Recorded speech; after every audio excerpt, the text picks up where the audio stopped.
O sábado mais triste da história, Jesus morreu na sexta e os discípulos estão perdidos e desolados. Mas tem um problema, Jesus disse que isso ia acontecer e falou para os seus discípulos irem para Galileia, porque no terceiro dia ia encontrar eles lá. Obviamente, em meio a tudo aquilo, os discípulos esqueceram, ninguém foi para Galileia. Eu gosto de imaginar Jesus ressuscitando e com o corpo glorificado indo para Galileia e chegando lá, cadê todo mundo? Naquela mesma manhã de domingo, as mulheres vão ao túmulo que está vazio. Um anjo encontra elas e diz: não tenham medo, Jesus ressuscitou. Vão, falem aos discípulos para irem para Galileia encontrar Jesus lá. Você imagina que elas automaticamente foram, mas o Evangelho de Marcos diz que elas ficaram apavoradas com o anjo e com muito medo não contaram nada para ninguém.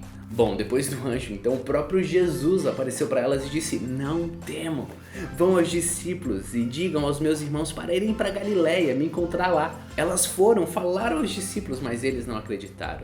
Em Lucas diz que Jesus ainda apareceu a outros 2 discípulos que foram lá falar também, mas eles não acreditaram. Depois de tudo isso, não tinha mais o que fazer. O próprio Jesus foi de encontro aos 11 discípulos. Imagina o mestre ressurreto com um corpo glorificado aparecendo para eles. Deve ter sido maravilhoso. Mais ou menos porque em Marcos 16 fala que Jesus apareceu aos 11 e os repreendeu pela incredulidade, pela dureza do coração.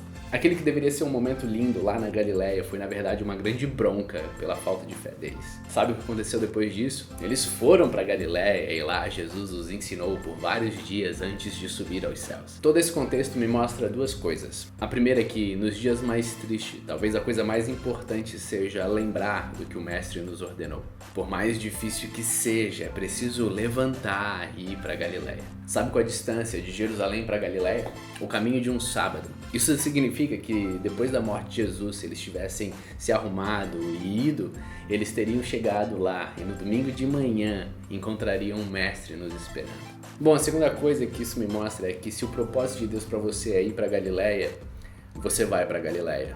Talvez a sua falta de fé te atrase, talvez ele tenha que mandar um anjo, talvez ele tenha que te dar uma bronca, mas você vai para Galileia. A nossa oração é que a gente escolha a melhor maneira de chegar lá e transforme até os sábados mais escuros em dias de fé.